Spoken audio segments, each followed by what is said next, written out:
All right. Good afternoon, producer Susan. How are you doing today? I'm doing great, Jersee Joe. How are you? I'm great, thank you. It's finally starting to cool down. We're out of the 90s. It's going to be I don't know. 81 It's by pretty Friday. humid, and we've Yeah, had some wicked thunderstorms the last couple days. I know, but it's getting better. It's getting better. And then in 3 weeks, it'll be Labor Day. It'll be September. Ugh. By the way, have they released the Penn State football schedule yet? Oh yeah, like a year ago. A year ago. Is there a Labor Day weekend game? Yes, there is. I Home forget who or we're playing though. home or away? You don't know. No, I think it's at home. Who are we playing? I gotta look now. See, Labor Day is late this year. Labor Day is on the 7th, so the 5th we're home against Marshall. Marshall, so that's going to be a route, right? And okay. And is your quarterback who broke his ankle last year, is he going to be back? Oh, I don't know about that. Okay. All right. Well, you want to hear what we're going to try to talk about today? Yeah, what's on the agenda? By the way, for the first time, I think ever, instead of I do have a clip for the taxpayer relief shot, but I have no other clips. I don't think that's ever happened where I've had no other Wow. clips. All right. Well, anyway, today is August 11th. We're 3 weeks away from Labor Day. Stupidest thing I've heard all week will tell you how much the governor of New Jersey, the current governor of New Jersey, is paying to have a portrait painted of our former governor. It's a ridiculous amount. Here's one that maybe you can relate to. You have a dog, right? Yeah, he sometimes makes a guest appearance on the show. All right. Well, the new study just came out, and this is based on MRIs, and it tells you, do you think a dog can tell if you're happy or sad just by your facial expression? Yes. And that's what the MRI will tell you about the study. You don't have to say a word. They can tell if you're happy or sad. All right. We'll tell you how many guns were sold in Colorado last month in advance of their new gun law that went into effect on August 1st. It's an incredible amount of guns that people bought to get out ahead of this ridiculous new gun law. We'll tell you what that gun law is. On a related topic, we'll tell you about a federal court ruling that took place in Texas about the legality of what people call silencers. They're really suppressors for pistols and rifles, and which states still ban their possession and use, even though they were never technically illegal. We'll tell you about why the water crisis in Puerto Rico has more to do with government than the weather. Have been any news stories out by you about Puerto No, Rico having to truck in water and stuff? not at all. Well, New York State's been maybe there's a big Puerto Rican, but Puerto Rico is in a crisis. They've been shutting off water to different communities for 48 hours at a time. And they've been sending big tanker trucks and people are filling up jugs of water. But Mm. yeah, they're in an absolute water crisis, but they're blaming it on a drought. But we're going to tell you why it's not really the drought.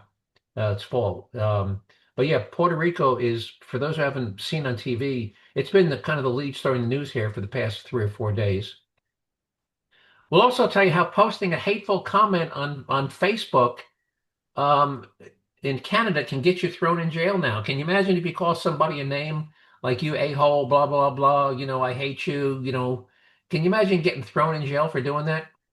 Yeah, I guess they don't have the same free speech that we have here in America. Well, they used to, but no more. No more. We'll tell you all about it.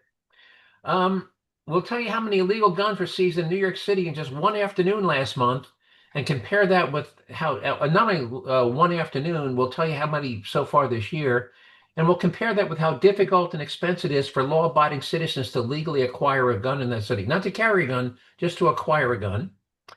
We'll tell you one of the many reasons why corporations are continuing to flee states like California, New Jersey. We talked, what, 2 weeks ago about was it Samsung moved after just Yeah, they nine left New months? Jersey. 9 months, and they said, "Screw this, we're out of here." Yep. 9 months, walked away from their new corporate headquarters after 9 months, and there's another one just left last week.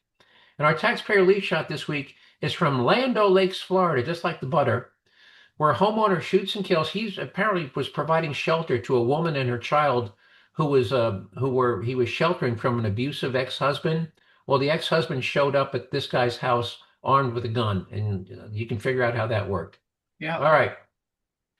Stupidest thing we've heard all week. So this January, our new governor, a woman named of Mickey Sherrill, took over from our last governor, a guy named of Phil Murphy. Hmm. And as typically happens, they put portraits of the former governors in the state house. Now, Hmm. first of all, how long do you think for a good artist? How long do you think it would take a good artist to paint somebody's portrait? A couple days. Couple of days, maybe a week's top, right? Yeah, And if they really are, say it's a well-renowned artist, for a week's worth of work, what do you think would be fair compensation to pay an artist for a week's worth of work? several $1,000s. 5 grand, eight Yeah, grand? 5 grand. Okay. The state is paying this artist $135,000. Wow, One that's hundred an and expensive thirty-five portrait. thousand dollars.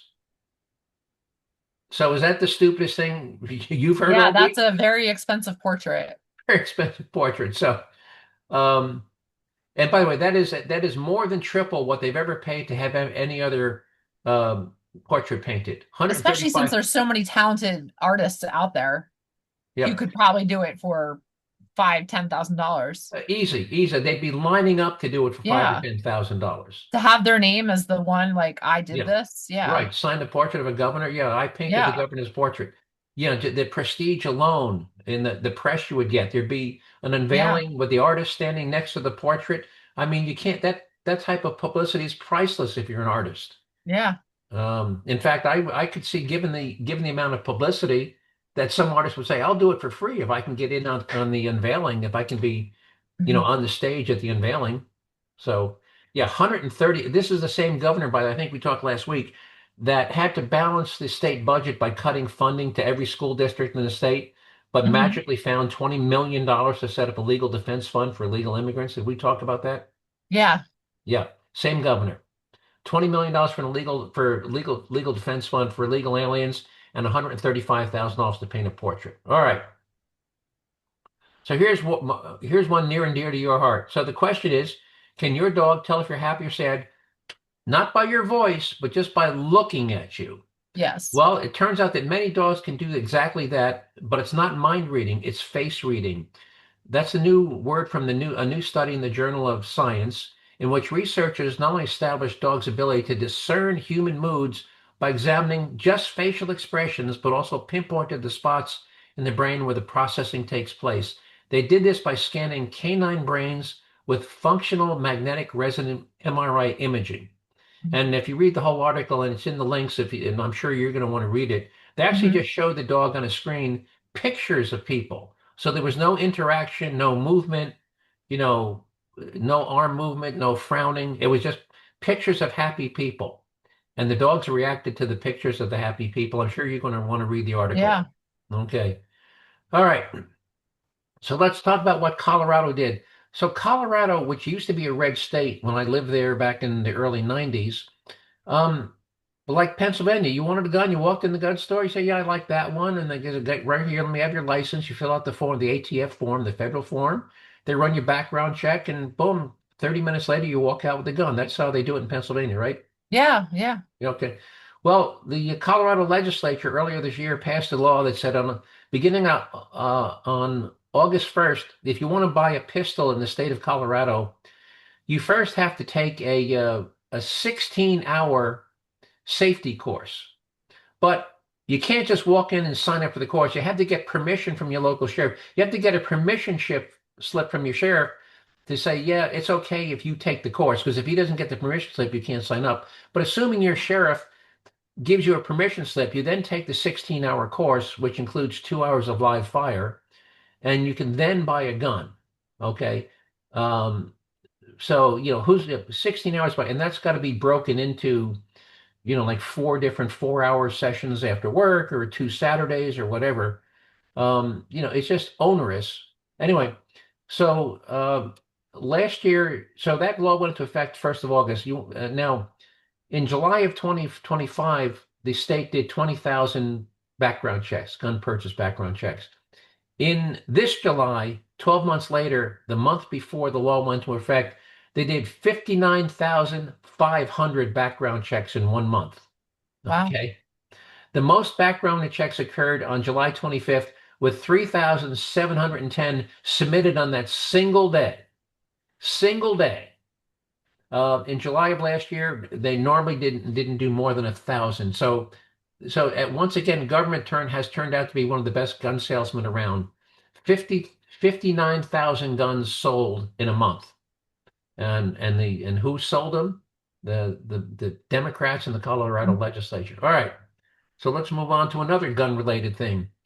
So, by the way, did you know that silencers are actually not illegal? Did you know that? Never been No, illegal? I thought maybe in some states they were. Well, in some states they are, but federally they never have been. But under federal law, back in 1934, they passed something called the National Firearms Act, and it said, hey, machine guns and blah blah, and sawed-off shotguns and blah blah, and silencers. If you want to own one, you have to apply to the ATF, and you have to pay a $200 registration fee, and you have to register it with the ATF. Well, the one big beautiful bill that Trump signed into law on July 4th did away with this $200 tax, and it was a tax. It was identified in the statute as a tax, and the tax was supposedly to cover the cost of the registration paperwork. Well, the one big beautiful bill says, hey, we're doing away with the tax on suppressors. No more tax on suppressors. Well, then a group in Texas filed a federal lawsuit saying, well, if we don't have to pay the tax, then the only reason for the registration requirement in the 1934 National Firearms Act doesn't exist anymore, because if we're not paying the tax, because the purpose of the registration was to be able to say, yes, this person paid the fee, this person didn't. Well, now since there's no fee, why do you need the registration? Yeah. All right. So based on this, now this ruling only applies to the circuit court that covers Texas and some of the Midwestern states. But uh, and if this holds up, you no longer have to go through the hoops of registering. Now, in 42 states, you were always able to buy a suppressor. And by the way, in Europe, suppressors are standard. In fact, in Europe, they're not only not restricted. If you go to a shooting range in Europe without a suppressor on your pistol or rifle, it's considered rude, because it's very loud. You've been to a shooting range, and even with your Yeah. remote thing. So in Europe, it's standard, no big deal. Oh, great, you got a silencer here. Oh, you want to borrow mine? I mean, you can pick them up off the shelf in a gun store in Europe. But here, for some reason, since 1934, they were considered dangerous. Well, so 8 states, and they are, surprisingly, Hawaii, Illinois, New York, New Jersey, Massachusetts, Rhode Island, Delaware, District of Columbia, and of course California, still prohibit the sale or possession of suppressors. Now, here's the question: 42 states have never the banned the sale or possession of suppressors. And to my knowledge, there's not been a single bad guy in the last decade that has committed a shooting using a suppressor. Have you heard any news story where a bad guy No. shot somebody using a suppressor? No. So, what is the rationale for these 8 states saying, no, you can't own or use a suppressor in our state? Any idea why? I have no idea.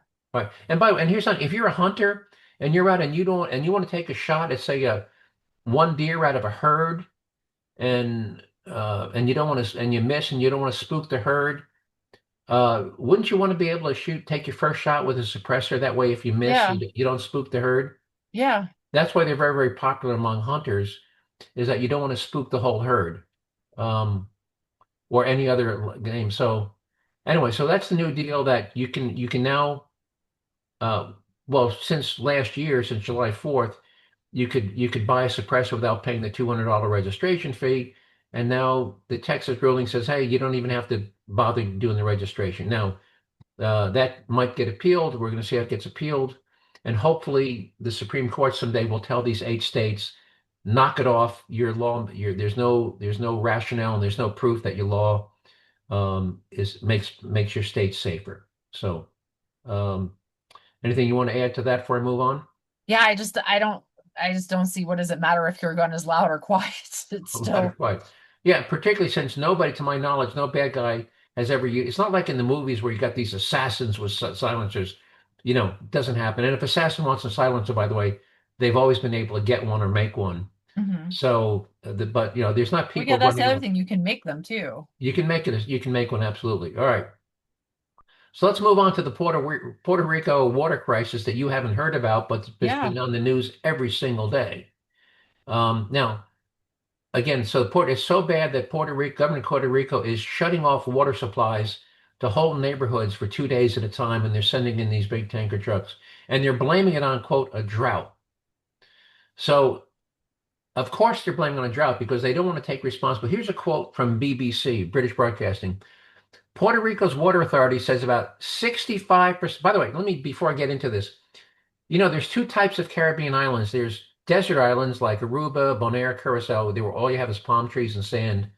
And then you have tropical islands like Jamaica and Puerto Rico and Cuba, where it's lush green vegetation. And how do you get lush green vegetation? What makes a tropical island tropical? Water, fresh water. Fresh water, right? So Puerto Rico is a tropical island. In fact, Puerto Rico has already, you want to guess how many rivers there are in Puerto Rico? Uh, oh, Now, I by the have way, no idea. it's only 100 miles long and 35 miles wide. It's about the I'll say size of Connecticut. 20. 1,300 rivers. Oh, wow, that's a lot. 1,300 rivers.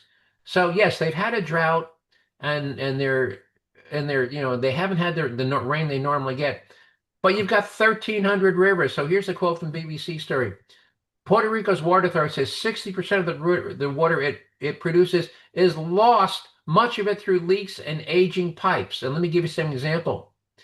Um, in June, there was a rupture in a 50-mile super pipeline the that imperiled water access community, and for days it was spouting tens of thousands of gallons of water per hour until they got it fixed. In July of 2025, a different rupture was found on the pipeline that transports water from the Carrizo Dam to Sergio to a filtration plant that serves the San Juan. In October of 25, 3 months after that one, they had another rupture that left 190,000 people without lines, some for more than a week. In February this year, the motors, anyway, so the point is they've got this aging infrastructure. They've had plenty of water, but through Mhm. these, aging infrastructure and pipes, they've been losing it. And people have been telling them for years, hey, you've got all these rivers, you need to build some more reservoirs. And how do you build a reservoir? You put up a dam on the river, right? Yeah. Do you ever go out to Lake Wallenpauck back in Pennsylvania? Yeah, regularly. And you know how that reservoir was created? Uh, well, they dammed it up. Right, there was a river ran through a valley, and at the end of the valley, they put up a dam, and then they flooded the valley. That's how you make a reservoir. And that lake is the largest lake in Pennsylvania, with the exception of Lake Erie, which is one of the five Great Lakes. Right. So all Puerto Rico should have been doing for the past 10 years was maybe putting up one dam a year on, again, 1,300 rivers. All they had to do was put up one dam, and we're not talking huge dams. All they had to do was build one river. But no, they didn't do that. Yeah, the dam at Lake Wallenpaupack's not that big. No, We're not talking like Hoover Dam no. size. So, and by the way, and is water the only thing that's in short supply in Puerto Rico? No, Sadly, no. I think they've got other issues too. Electricity. In Yeah. 2025, customers in Puerto Rico experienced an average of 36 hours of power interruptions that were not the result of major events by so excluding hurricanes, just every normal, whoop, no power for 4 hours, whoop, no power for 8 hours. 36 hours a year is their average power interruption, not including events like hurricanes. How many hours have you lost power in your house in the past year? Just a handful. Less than 10. Less than 10 hours in a year. Well, if you live in Puerto Rico, it's 36 hours a year. So what do you think? So here's Puerto Rico, which, by the way, has been run up until last year by the Popular Democratic Party, the PPD. Um, it's a left-wing political that was a left-wing political that was centered on social justice, public education, labor rights, and economic welfare. Well, let me tell you what that again. Let me repeat that. This was their platform. Uh, Social justice, public education, labor rights, and economic welfare. Well, guess what? You know what the poverty rate in Puerto Rico is? I think it's pretty high, unfortunately. 45%. Almost Wow, half the yeah, people. that's actually higher than I thought it was. Yeah, almost half the people in Puerto Rico are living in poverty. Um, and they don't have water, they don't have power 36 hours a year. And now, while the rest of the world has been growing, do you know what's happened to the population of Puerto Rico? I feel like it's probably decreasing. It is. Now, by the way, just put this in perspective. Puerto Rico is about the same size as Connecticut, Hmm. and it has about the same population. It's got 3.2 million, and I think Connecticut has 3.5. But in 2020, Puerto Rico had 3.8 million people, which means they've lost over a half a million people, which is 16% of their population in 25 years. 16% of their population, and most of them, of course, because they're U.S. citizens, most of them simply gone to places like Miami and New York. Hmm. So here you have an island that's living in poverty, can't keep the water running, and can't keep the electricity on. By the way, the power plants in Puerto Rico are all government owned and operated. And of course, once a year, they at least they get hit by a hurricane, which, sets them back. It's, two steps forward, one step backwards. Right. And those hurricane outages, by the way, are in addition to those 36 hours. So if Yeah. you add in the hurricanes, then you're probably talking another 3 or 4 days. So, all right. So let's move on to hate speech in Canada. They just passed a new law where Canadian authorities have begun arriving at private homes to question, in some cases, charge citizens over social media posts written not since the law went into effect, but in some cases they were written months or even years before the law was passed. In other words, they're looking back and saying, "Oh, look at this. This person made this what we consider hate speech 9 months ago before the law was in effect. We're going to arrest them for what they posted." And of course, posted and never took down. That's what saying, well, you never took it down. It's still there on Facebook. So they're arresting people for stuff they wrote a year ago. So you want to hear how they define hate speech? Yeah, because I mean, hate speech in America is pretty well defined. Right. Hate speech is now defined under the law as an emotion of an intense and extreme nature that is clearly associated with vilification and detestation. So if I say you are the most ignorant SOB I've ever met, I can, you don't belong, but where did you get your education from? You're ignorant, you're retarded, you're a moron. That'll get you arrested in Canada right now. Um, Now, by the way, the remedy in the United States is if somebody defames you, um, you can sue them for libel, or Yes. slander or libel. By the way, their But that's a statute, civil matter. That's not a criminal matter. yeah. Oh, the civil matter. By the way, Canada now also criminalizes the public display of symbols associated with listed terrorist organization, including certain forms of Nazi imagery. So if you have a swastika tattoo on your arm, you can Hmm. get arrested now because that's not Nazi imagery. So you can get arrested for having a swastika tattoo.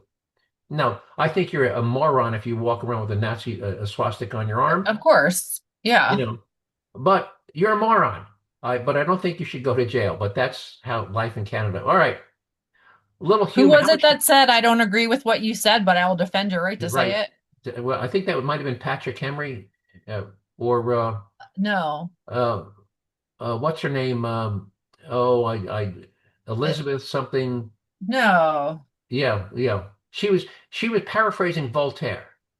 Yeah, Harry, yeah.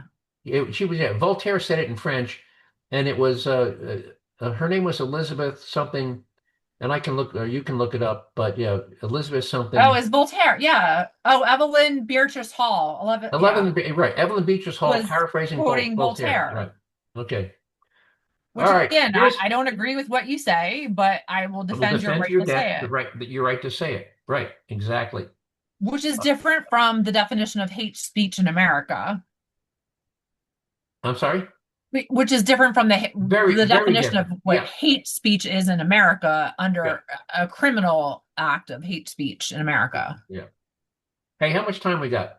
You have about 10 minutes. Good. All right.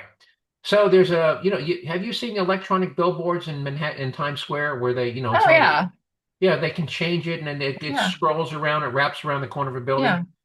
Well, there's a billboard, electronic billboard in Times Square was showing the other day, was in blue and red, announcing that New York City Mayor Zoran Mamdani has been named the Economic Developer of the Year.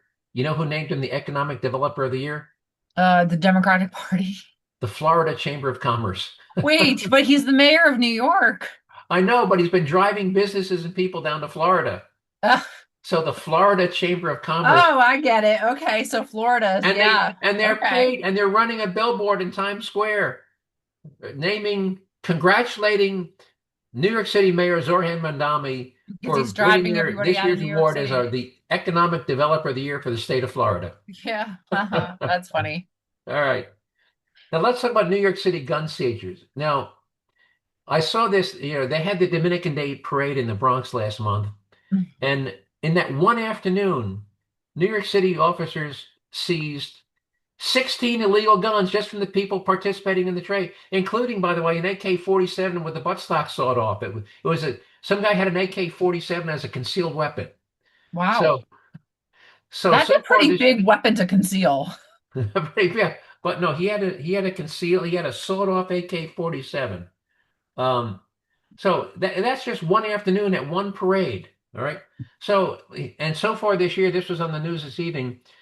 So in the first 7 months of this year, New York City police have seized 3,200 illegal guns in this first 7 months. Now that's 450 guns per month or 15 every day. So That's a now, lot.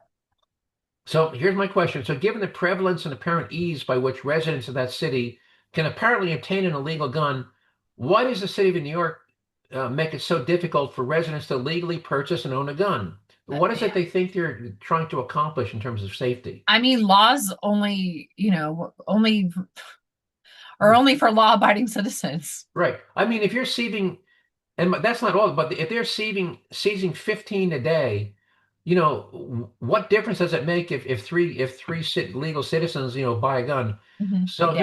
So here's if you just want to buy a gun, not to carry, just to keep in your home and apartment, just for Mhm. self-defense, you first have to apply for a permit to purchase a gun and then pay a $340 application fee plus an $88 fingerprinting fee, which is $428 in total, and then submit to an in-person. You have to actually show up and let them interview you in person for an in-person after. And then after purchasing your pistol, you first then must bring it back from the gun store to the local police station where they will inspect and register it before you can bring it home and put it in your house or apartment. And if you want to get a concealed carry permit, we already talked about that. 16-hour course, 2 hours of live fire. Oh, and by the way, since there's only two places in New York City that are approved to offer the course, you know what the waiting list is to Oh, get it's probably months. 7 months. Yeah. So if you want to get a concealed carry permit after you bought the gun, you have a 7 month wait before you can even take the concealed carry permit course. All right. And then what was around like Times Square? There was the like I forget what they call it, but it's like basically a no gun It's a zone. sensitive zone. They've declared half the city to be a sensitive zone. Yeah. All And right. the irony is like these are the places where you'd want to have a gun for self-defense. Right. I don't want to run out of time, so let me tell you about more corporations. By the way, it turns out I didn't realize this. New Jersey has the highest corporate tax rate in the nation. Wow. It's 11.5% on top of the federal tax rate. No Can wonder you why imagine people are 11 leaving and a or half? corporations are leaving New Jersey. So, we already talked about Samsung moved their corporate headquarters after just 9 months. Another one, there's I think they've been in this state for almost 100 years. Gersheimer Glass plans to move 139 jobs out of its Vineland, New Jersey plant next year, shifting operations to Morgantown, North Carolina. Hmm. All right. So New Jersey continues to impose that highest corporate tax rate in the nation at 11.5% for companies with high net incomes. The Tax Foundation also ranks New Jersey 44th for corporate taxes in its 2026 state tax competitive. It's right up there with California, New York State. Can you imagine 11.5% corporate tax rate on top of a federal tax rate of Mhm. 21%? Yeah, that's Yeah. no wonder why everybody's leaving New Jersey from a Yeah, corporate so standpoint too. 21 and 11.5, if my math is anything, that's 33.5% of your profits Mhm. get paid out in taxes. All right. So let's move on to what do we call them, a taxpayer relief shot? I forget. What do we call them, taxpayer relief shots? Because it saves the taxpayers money. And why does it save the taxpayers money? No trial, no jury, no prison, no, you know, having Nope. to put what is it like $100,000 a year for a Yep. prisoner in prison? Yeah, you don't have $100,000 a year to keep the thug in jail. So 10 years in jail is $1 million. And of course, if you have a court-appointed attorney, prosecutor, judge, you got to pay the jury. There's another 200 grand. So that's why we call them taxpayer lease shots. Anyway, so here this one comes from Land O'Lakes, Florida. A guy, I don't know if he's a friend of the family, but there's a woman who is trying to flee an abusive husband. She's there with her child, and the ex-husband shows up at this guy's house armed with a gun. Here we go. Hang on. Oh, could you hear? You know what I've been looking for? I didn't. I didn't have my microphone in front of me. Could you hear me? Oh, Okay. yeah, I can hear you fine. Okay. Let's play this. Here we go. And Pasco County deputies say a shooting in Land O'Lakes this afternoon was self-defense. They say a homeowner shot and killed an armed intruder who broke into his house at the Sunset Lake subdivision. The sheriff says the family had been helping protect the gunman's estranged wife. The homeowner was able to defend everyone inside and make sure nobody else got hurt. He was defending himself and his family. Any loss of life is tragic, but the victim was utilizing his Second Amendment rights to protect himself and his family. Sheriff Naco said that armed intruder has been identified as 55-year-old Ronald Fleet. Records show he had prior arrests for domestic battery and DUI.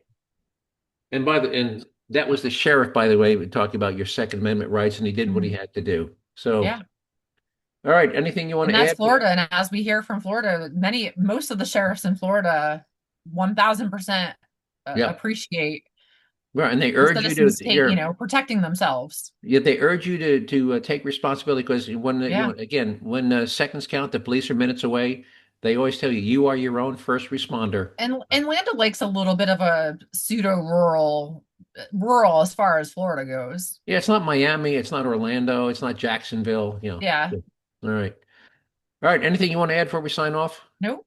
All right. Well, folks, I want to thank you all for listening, who listened, for giving up 30 minutes out of your busy day to listen on to listen to me ramble on about the things that I find of interest and importance. And I hope you found some of them as interesting and important as I did.